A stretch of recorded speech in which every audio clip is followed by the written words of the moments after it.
자, 오늘은 이 말씀을 통해서 주님을 도저히 이해할 수 없을 때 이러한 제목으로 좀 은혜를 나누겠습니다. 한번 따라하겠습니다. 주님을 도저히 이해할 수 없을 때.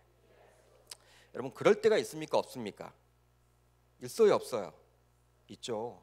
사회를 바라보면서 나는 이렇게 예수를 믿으려고 몸부림을 치는데 예수 믿지 않은 그 불신자들은 이렇게 잘 먹고 잘 사는 것일까? 나는 승진도 잘 되지 않는데 예수를 믿고 있음에도 불구하고 신앙생활을 하느라고 여러분 굉장히 이 고단한 몸을 가지고 이 자리에 나와 있지만 또 불신자들은 여러분 지금 어디가 있는지 모르잖아요. 근데 그분들은 왜 이렇게 잘 될까? 사유가 이렇게 불공평하고 이렇게 하나님이 살아계시다면 이렇게 정의는 어디 가 있는 것일까? 여러분, 그런 것들을 보게 되면요, 우리가 도저히 하나님이 이해가 잘 되지 않을 때가 있어요. 오늘 말씀을 통해서 그럴 때 우리가 어떻게 해야 되는지 한번 살펴보고자 합니다. 이스라엘 민족은요 12지파로 구성이 되어 있습니다. 몇 지파로 구성이 되어 있다고요? 12지파. 그렇다면 그 12지파는 무엇을 기준으로 이름이 지어졌을까요? 여러분, 무엇을 기준으로 이름이 지어졌습니까? 바로 야곱의 아들들의 이름을 따서 지어졌습니다. 창세기를 보게 되면 아브라함은 이삭을 낳게 돼요. 물론 하갈을 통해서 이스마엘도 낳았지만 그는 하나님의 택한 자녀가 아니었습니다. 그러기에 백세에 낳은 아들 이삭만이 아브라함의 유일한 상속자라고 할 수 있습니다. 이삭은 어떻습니까? 이삭은 누구를 낳았어요? 아들 둘을 낳게 되었죠. 아들 둘을 낳습니다. 바로 에서와 야곱이었죠. 이 둘은 쌍둥이 형제로서 에서가 형이었고 야곱은 동생이었습니다. 그런데 하나님께서는 형인 에서 대신에 동생인 야곱을 택해서 메시아의 가문의 일원이 되도록 해주셨습니다. 여러분, 이것 자체도 우리는 이해할 수가 없는 내용이죠. 잘 이해할 수가 없는 내용이에요. 아브라함의 아들이었던 이스마엘은 아브라함의 정실 부인이었던 사라가 출산하지 않았기 때문에 이 이스마엘과 이삭 자체를 비교한다는 그 자체가 여러분 모순일 수는 있어요. 그렇죠? 사라가 낳지 않았잖아요. 이스마엘은 하갈이란 여종이 낳았고 이삭은 누가 낳았습니까? 물론 아브라함의 시지만 누가 낳았어요? 아브라함의 정실 부인이었던 사라가 낳았기 때문에 이 이스마엘과 이삭 자체를 비교한다는 그 자체는요 어쩌면 모순일 수 있다는 거예요. 그렇지만 여러분, 이 에서와 야곱은 다르죠. 이삭의 정실 부인이었던 누가 낳았습니까? 리브가가 여러분 낳았어요.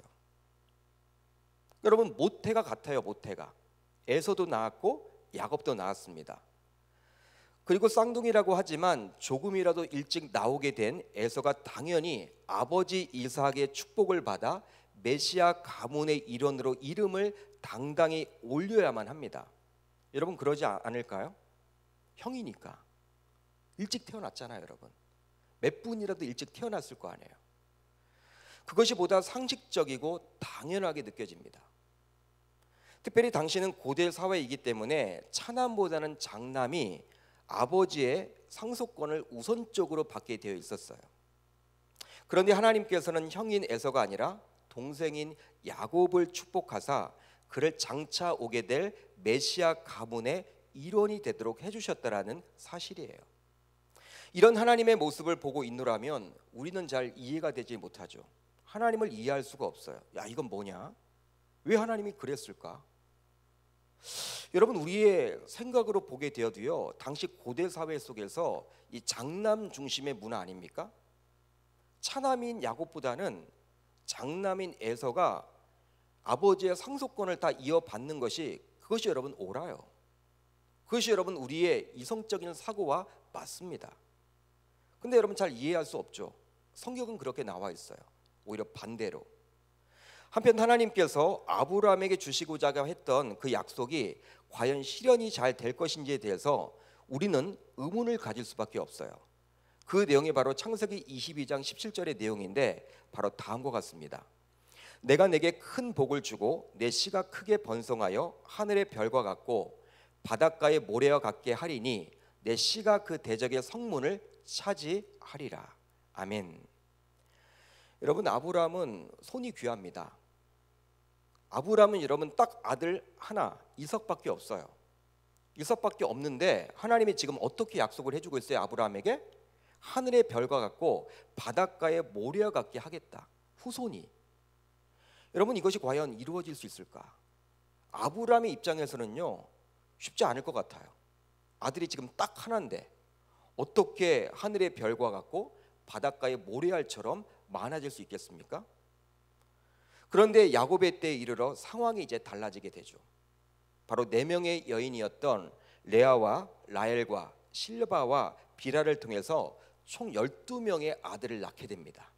12명의 아들을 낳게 돼요. 그러니까 아브라함은 아들을 딱 하나 낳았고 이삭은 아들을 둘 낳았는데 야곱은 지금 아들을 몇 낳았어요? 12 낳았어요. 12. 여러분, 번성하게 되었습니다. 그 아들들의 이름이 바로 다음과 같죠. 루벤, 시므온, 레위, 유다, 이사갈, 스불론, 요셉, 베냐민, 단, 납달리, 갓, 아셀을 낳게 됩니다. 12명을 낳게 되었어요. 이들이 곧 이스라엘의 지파를 각각 형성하게 되는 것이죠. 그런데 민수기 1장을 보면 하나님께서는요, 12지파를 친히 세우시면서도 그 가운데 예외를 하나 두었으니 바로 레위 지파였어요. 레위 지파가 예외였습니다. 레위 지파를 12지파 가운데 넣지 않습니다. 하나님께서 넣지 않아요. 왜냐하면 레위 지파를 통해서 증거의 장막과 그 모든 기구와 그 모든 부속품을 관리하도록 하기 위함이었어요. 한마디로 성막 관련된 일을 하도록 하기 위해서 따로 빼놓은 거예요. 실제로 여호수아 13장 이후를 보게 되면 각 지파는 땅을 분배받게 되는데 레위 지파는 땅을 분배받지 않습니다. 못하게 합니다. 그 이유가 무엇입니까? 바로 하나님의 일이었던 성막 관련 일을 하기에 다른 지파들의 도움을 받도록 하기 위함이었어요. 여러분, 땅을 분배받게 되면요, 이제 그 땅을 정복해서 이제 갖고 와야 돼요. 개간을 해야 합니다. 땅에다 여러분 이제 농사도 지어야 하고 이제 목축업도 해야만 합니다. 그 땅을 일궈내야 해요. 거기도 여러분 시간을 많이 허비하겠죠. 그런데 레위 지파는 하나님이 그 일을 하지 못하도록 막은 거예요. 성막에 관련된 일, 즉 예배에 관련된 일을 하도록 하기 위해서죠. 단 그들도 먹고 살아야 하기 때문에 각 나머지 지파에서 이제 돕도록 한 거예요. 지금도 목회자는 이러한 성경 말씀에 근거해서 성도들이 낸 헌금으로 생활을 하게 됩니다. 그래서 생활비를 받게 되죠.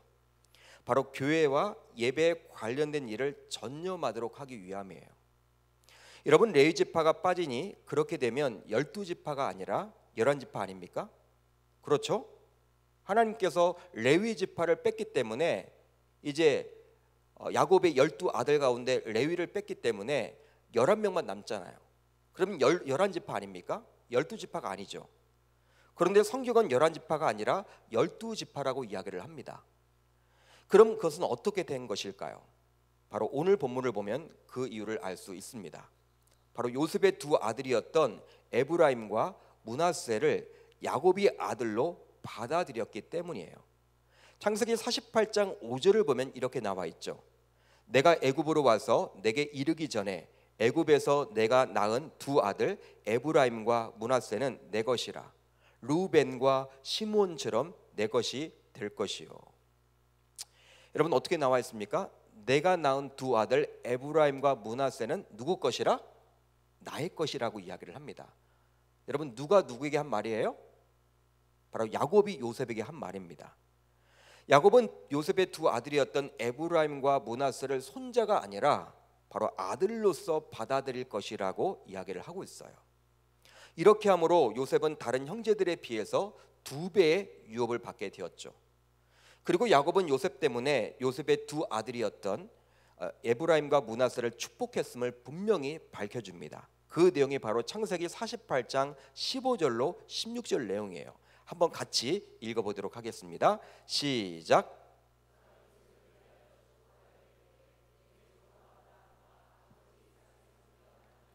나의 출생으로부터 지금까지 나를 기르신 하나님, 나를 모든 환난에서 건지신 여호와의 사자께서 이 아이들에게 복을 주시오며 이들로 내 이름과 내 조상 아브라함과 이삭의 이름으로 칭하게 하시오며 이들이 세상에서 번식되게 하시기를 원하노라. 아멘.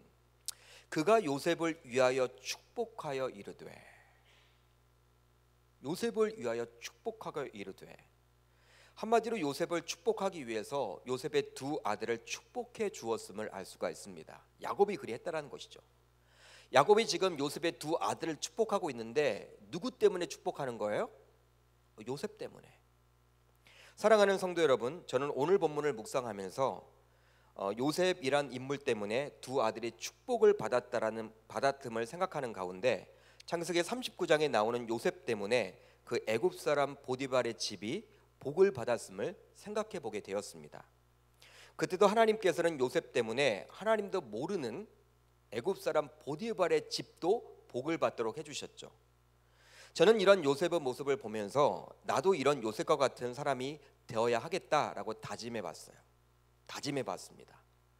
나 때문에 주변 사람들조차, 나의 자녀들조차 하나님의 복을 받을 수 있기에 요셉이 참 대단하게 보였습니다. 그렇습니다. 구원을 받기 위해서는 하나님과 1대1에 만나는 시간이 정말 중요해요. 굉장히 여러분 중요합니다.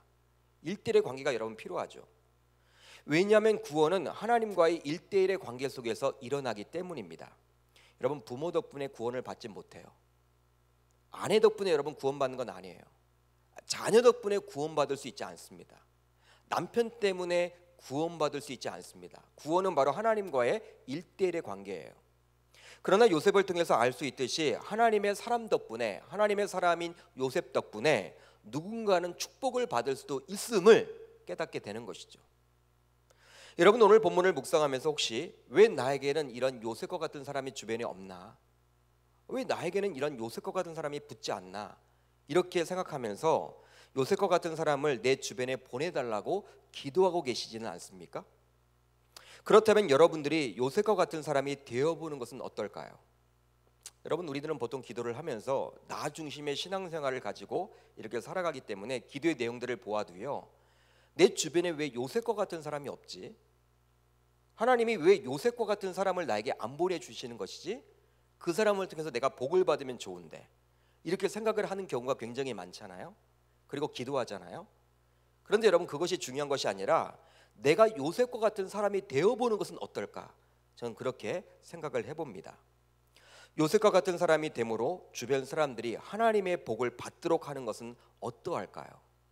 여러분들이 요셉과 같은 사람이 되어서 여러분들이 접촉하는 모든 사람들이 하나님의 복을 받게 된다면 그것이 얼마나 큰 축복일까요? 이제부터 저와 여러분들은 누구의 덕분에 복을 받으려고 하기보다는 누구에게 복이 임하도록 살아가는 사람이 되기를 바랍니다. 왜냐하면 받는 사람보다 주는 사람이 더 행복하기 때문이죠. 여러분, 누군가에게서 받는 것보다도요, 누군가에게 여러분 주는 것이 더 큰 행복이에요. 근데 그걸 안 해본 사람은 잘 몰라요. 섬김만 받는 사람들은요, 그걸 잘 몰라요. 줘보면 알아요, 여러분. 내가 요셉과 같은 사람이 되는 것이죠. 누군가 요셉과 같은 사람이 있어서 내가 그 요셉 덕분에 복을 받아 누리려고 하기보다는 내가 요셉과 같은 사람이 되어서 누군가에게 복을 나눠준다면 그것이 여러분 더 큰 행복이요, 축복이란 사실인 것입니다. 저와 여러분들 모두 그렇게 살아갈 수 있기를 주의 이름으로 축복합니다. 한편 역대상 5장 1절로 2절을 보게 되면 재미있는 표현이 하나 나와요. 아주 여러분 재미있는 표현이 하나 나옵니다.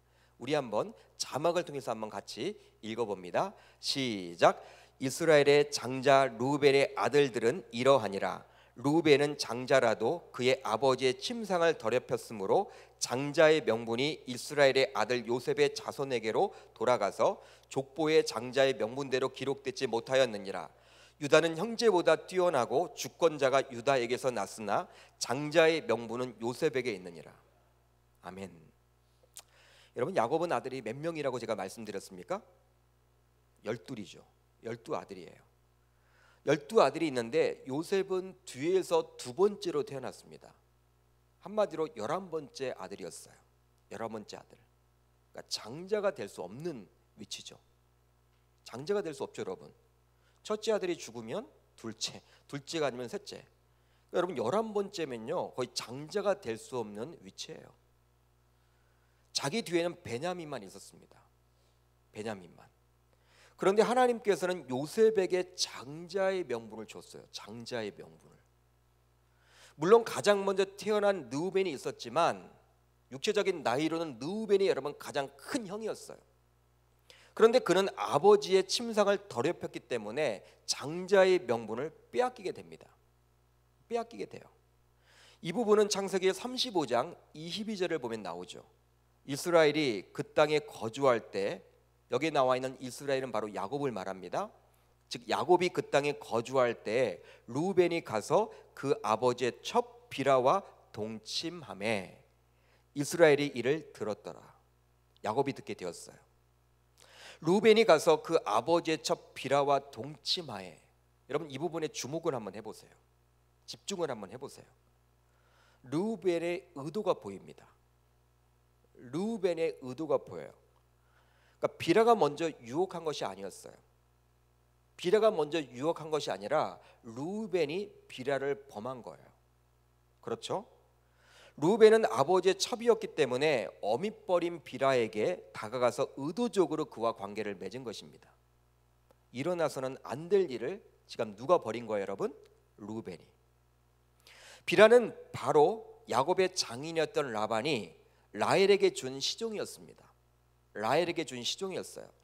여러분 라반은요 딸 둘이 있었죠. 레아가 있었고 라헬이 있었습니다. 레아에게는 실바라는 여인을 주었고 또 라헬에게는 이 비라라는 여인을 주었어요. 종들로 준 거예요. 종들.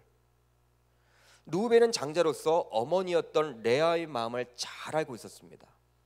레아가 낳은 장남이었어요.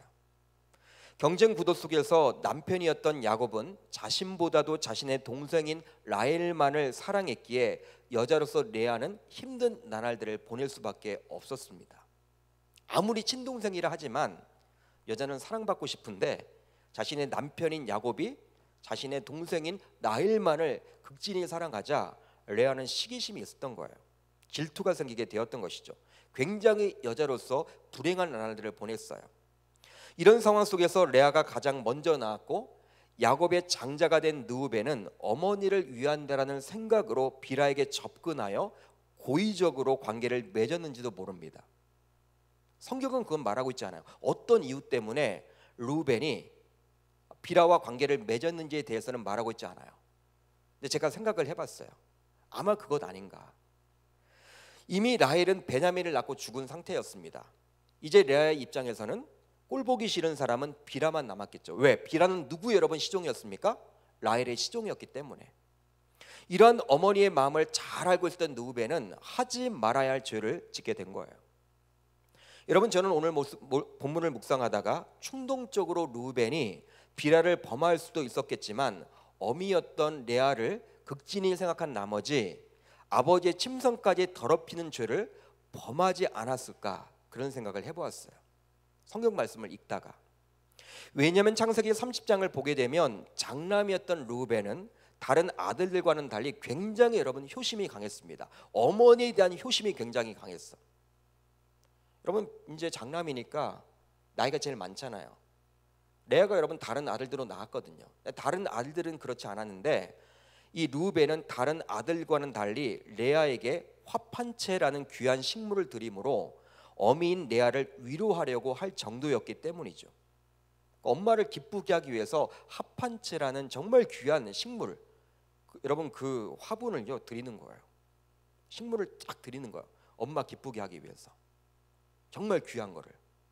힘들어하니까 엄마가 레아가 항상 여러분 외롭고 힘들어하니까 위로하려고 했었어요. 그러나 분명한 것은 죄는 그 결과에 책임을 져야만 합니다. 죄로 인해서 결과적으로 르우벤은 장자의 명분을 요셉에게 빼앗기게 되죠. 여러분 죄를 지어도 우리 주님께서는 우리 주님께서는요 우리가 회개하기만 하면 모든 죄를 다 용서해 주세요. 여러분 믿으십니까? 우리가 어떤 죄를 지어도 하나님께서는 다 용서를 해주세요. 그러나 그 죄로 인해서 야기된 문제 속에서 우리는 책임도 져야 할 부분이 있다라는 사실입니다. 바로 르우벤의 예를 통해서 알 수가 있죠. 고대 사회 속에서 장자의 명분을 빼앗겠다라는 것은 모든 것을 빼앗긴 것과 다름이 없어요. 다를 바가 없습니다. 지금은 첫째라고 해서 상속을 더 많이 받거나 하진 않지만 고대 사회 속에서 아버지의 유업은 첫째에게 다 돌아가게끔 되어 있어요. 그러니까 야곱의 재산은 다 누가 갖게 돼 있어요? 르우벤. 그런데 이러한 장자의 명분을 그는 아버지의 침상을 더럽힘으로 말미암아 요셉에게 완전히 빼앗기게 된 것이죠. 그러게 죄는 참 무서운 것입니다. 죄는 무서운 거예요. 설령 르우벤이 자신의 정욕이 아니라 불쌍한 자신의 어머니였던 레아의 한을 풀어주고자 장남인 자신이 나서서 비라를 범한 것이라고 쳐도 이것은 엄연한 범죄입니다. 해서는 안 되는 짓이죠. 왜냐하면 그 문제를 자신이 풀려고 했기 때문이에요. 하나님께 맡기지 못하고 자신이 그 문제를 풀려고 했다는 것은 굉장히 여러분 교만한 마음이에요. 자신이 하나님과도 같다라는 그 마음을 가지고 있기 때문에 그리한 것이죠. 그러게 저와 여러분들은 되도록 죄를 짓지 않도록 해야만 합니다. 죄를 지을 확률이 높은 곳에는 되도록 가지 않는 것이 굉장히 중요해요.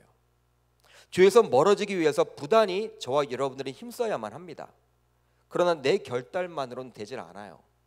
하나님께 이 문제를 맡기면서 죄에서 벗어나 항상 자유하게 살아갈 수 있도록 경건에 힘써야만 하는 것이죠.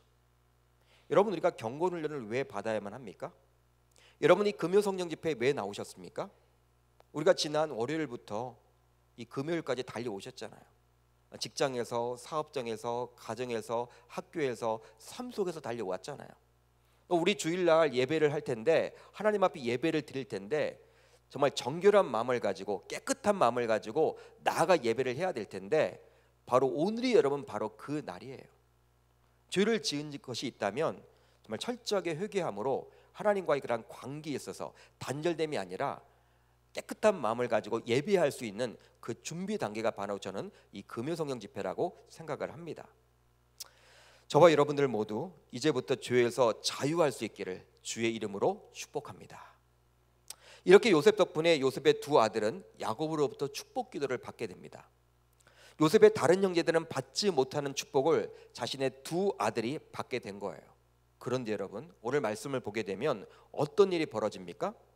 바로 14절을 한번 같이 읽어봅니다. 14절 시작.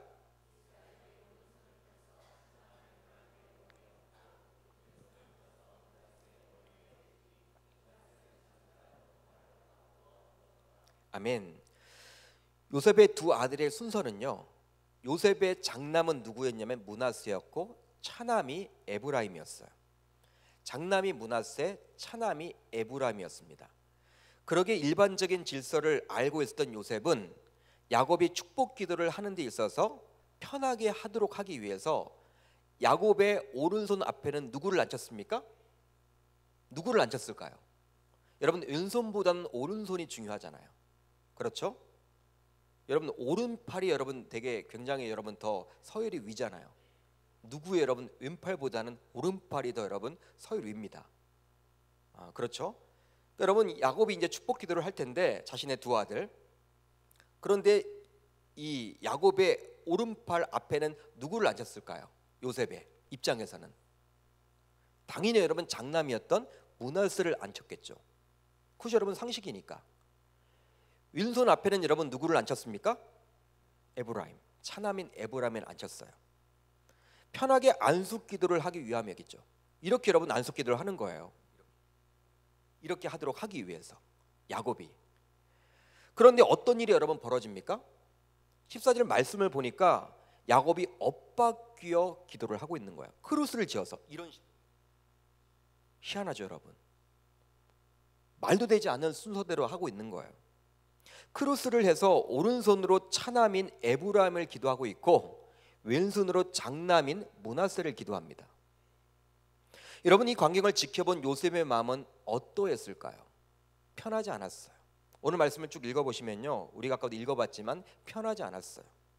그러기에 아버지가 잘 몰라서 그러는 줄 알고, 우리 아버지가 이제 늙었나 보다, 손주들도 잘 모르나 보다, 누가 장남인지 누가 차남인지 하도 자녀가 많고 손주들이 많다 보니까 이제 그런가 보다, 이런 생각으로 아버지 야곱의 손을 옮기고자 합니다. 그러나 이런 요셉의 행위를 보고 아비 야곱은 어떤 반응을 보입니까? 바로 19절로 20절이에요. 19절 20절을 한번 같이 읽어봅니다. 시작. 그의 아버지가 허락하지 아니하며 이르되 나도 안다 내 아들아 나도 안다 그도 한 족속이 되며 그도 크게 되려니와 그의 아우가 그보다 큰 자가 되고 그의 자손이 여러 민족을 이루리라 하고 그 날에 그들에게 축복하여 이르되 이스라엘이 너로 말미암아 축복하기를 하나님이 내게 에브라임 같고 므낫세 같게 하시리라 하며 에브라임을 므낫세보다 앞세웠더라. 아멘. 야곱은 자신도 알고 있지만 하나님이 하시는 일이라고 말을 합니다. 하나님이 하시는 일이다. 하나님이 에브라임을 므낫세보다 앞세웠다고 말을 해주고 있어요. 그렇다면 무슨 이유 때문에 하나님은 장남인 므낫세보다 차남인 에브라임을 앞세우게 됩니까? 어떤 이유 때문입니까? 앞에서 살펴본 르우벤의 경우에는 자신이 지은 죄로 인해서 장자의 명분을 빼앗겼지만 므낫세는 어떤 이유로 동생이었던 에브라임보다 뒤에 세워지게 되었는지 성경은 말하고 있지 않아요. 성경은 끝끝내 말하고 있지 않습니다. 여러분, 그러나 하나님은 친히 하신 것임을 우리가 알 수 있죠. 야곱의 말을 통해서. 여러분, 이것을 통해서 우리가 알 수 있는 것은 무엇일까요? 무엇을 알 수 있습니까? 하나님의 행함은 인간적인 상식이나 질서나 생각을 뛰어넘는다라는 사실이에요. 야곱도 형 에서가 엄연히 있었음에도 불구하고 하나님께서는 형 에서가 아니라 야곱을 선택하셔서 사용하셨죠. 오히려 그 아비 이삭은 에서를 편애할 정도로 장남 중심의 사고를 가졌음에도 불구하고 하나님은 그렇게 보지 않았어요. 오히려 차남을 선택하셨습니다. 결국 하나님은 에서가 아니라 야곱을 택하셔서 그의 후손을 통해서 예수 그리스도가 나오도록 했죠. 루벤이 아니라 요셉에게 야곱의 장자의 명분이 돌아갑니다. 유다도 아니고 요셉에게 말입니다. 그리고 요셉의 두 아들은 므낫세와 에브라임인데 하나님은 에브라임이 먼저요 므낫세가 나중이라고 말을 해주고 있어요. 지극히 인간적인 생각, 상식 그리고 질서와는 다른 누구의 뜻이라는 거예요? 하나님의 뜻임을 알 수가 있는 것이죠. 그렇습니다. 하나님의 뜻은 인간적인 뜻과는 다를 때가 굉장히 많아요. 그러니까 우리의 생각과는 너무나 다를 때가 많이 있다라는 거예요. 왜냐하면 하나님은 창조주로서 인간보다 훨씬 앞을 내다보시고 인간이 볼 수 없는 세밀한 면까지 다 보시기 때문에 그리하는 것입니다. 그러기에 우리는 자신의 생각을 가지고 판단할 수도 있겠지만 기도할 때 전적으로 하나님께 맡겨야만 하는 거예요. 기도하면서 내 생각대로 이루어지게 해달라고 기도해서는 안 되는 것입니다. 여러분, 내 목적이 있고 내 생각이 있고 내 방향이 있고 내가 어떻게 되면 좋겠다라는 생각을 가질 수는 있어요. 그렇지만 그것만이 이루어질 때 하나님의 응답이라고 기대해서는 안 된다는 것이죠. 내 생각대로 이루어지면 좋겠지만 나보다 나 자신의 상황을 더욱더 알고 계시는 창조주 여호와 하나님에게 그분의 뜻에 맡겨야만 하는 것입니다. 예수님조차도 그리 살았죠. 십자가에 달리시기 전날 밤 겟세마네 동산에서 기도하시면서 십자가에 달리고 싶지 않지만 결국 아버지 뜻에 맡겨버려요. 이것이 바로 우리의 모습이 되어야만 합니다. 여러분, 사람들은 질서를 찾습니다. 사람들은 순리를 찾아요. 사람들은 서열을 찾습니다. 사람들은 관행을 찾아요. 그러나 하나님께서는 그런 인간의 방법대로 역사를 만들어 가시기도 하지만 꼭 그렇지 않을 때도 있다라는 거예요. 바로 그분의 뜻이 있고 그분의 방법이 있고 그분의 마음이 있기 때문입니다. 그렇기 때문에 그분께 전적으로 맡겨지는 그 작업이 우선적으로 저와 여러분들에게 요구되는 거예요. 매주 우리가 모여서 기도하는 이 금요성령 집회는 바로 내 생각, 내 뜻, 내 마음이 이루어지도록 간구하는 시간이 아니라 바로 주님의 생각, 주님의 마음, 주님의 뜻이 이루어지도록 간구하는 시간임을 저와 여러분들은 꼭 기억하실 수 있기를 주의 이름으로 축복합니다. 여러분, 삶을 살다 보면 주님을 도저히 이해할 수 없을 때가 있어요. 잘 이해가 되지 않을 때가 있어요. 정말 그래요. 세상을 바라봐도 오히려 하나님을 모르는 악인들이 하나님의 자녀들보다도 굉장히 잘 나가는 것처럼 보입니다. 막 승진도 하고 좋은 대학에 들어가고 돈도 굉장히 잘 벌고 오히려 건강하고 하나님을 믿는데도 불구하고 막 어려움이 몰아닥칠 때가 있어요. 그걸 바라보면 야, 하나님 살아계시는 거 맞아? 하나님 계시다면 어떻게 이렇게 불의가 판을 치고 나는 그렇게 하나님의 자녀로서 몸부림치며 살려고 하는데 하나님 모르는 그런 사람들은 어떻게 이렇게 형통하게 되는 거야? 하나님 있나? 하나님은 사라진 거 아니야?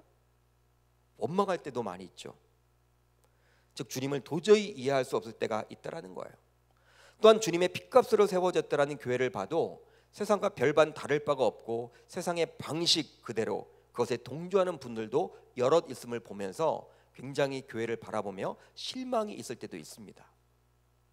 그렇지만 우리들은 오늘 본문에 나온 사건을 통해서 우리들 생각과는 다르지만 분명히 하나님의 뜻이 있음을 보게 됩니다. 하나님의 일하심이 있음을 보게 되는 거예요. 그러기에 우리들은 항상 주님의 뜻이 무엇인지를 우선적으로 분별해 나아가야 하는 거예요. 잠잠히 기도하는 가운데 이제 하나님의 때를 기다리는 것이죠. 여러분, 하나님은요 공의 하나님 맞아요. 또 사랑의 하나님이 맞습니다. 이 세상을 바라볼 때 악인들이 득세하고 잘 되는 것 보여도 하나님의 때가 되면 심판을 주신다라고 말씀해주고 있거든요. 근데 우리들은 보통 내가 보는 내 시간표 안에서만 그것이 이루어져야지만 하나님이 공의로운 분이라고 여길 때가 있다는 것이죠. 그건 여러분 지극히 이기적인 모습이에요. 하나님의 때는요 나의 때와는 달라요. 하나님의 시간표는요 나의 시간표와는 달라요. 그러나 분명한 것은 하나님이 말씀하신 이 언약의 말씀은 이루어진다라는 사실입니다. 그렇기 때문에 저와 여러분들 바로 항상 우리는 기도하는 가운데 기대하는 마음을 가지시고 살펴봐야 하는 것이죠. 여러분, 이 밤이 바로 그러한 밤이 되었으면 좋겠습니다. 우리가 여러분들 하나님 도저히 이해할 수 없을 때가 많이 있어요. 주님이 이해가 안 될 때가 있어요. 그럴 때 여러분 어떻게 하실 겁니까? 실망하지 마시고 오늘 말씀을 비추어서 그래, 내가 보기에는 므낫세가 장남이고 에브라임이 차남이기 때문에 야곱이 할아버지의 축복을 받을 때 이 므낫세가 여러분 장남 대접을 받아야 할 텐데 성경은 그렇게 말하고 있지 않아요. 그렇지만 어떤 이유 때문인지 말하고 있지 않아요. 그게 하나님의 일하심이고 뜻이에요. 여러분, 우리가 하나님의 뜻 잘 이해가 안 되고 하나님이 무엇인지 잘 우리가 보이지 않을 때에도 우리가 하나님의 말씀이 주어졌다면 그 말씀을 붙들고 여러분 잠잠히 인내하는 가운데 이겨내며 나아가야 될 줄 믿습니다. 그렇게 나아가는 저와 여러분 다 되시기를 주의 이름으로 축복합니다.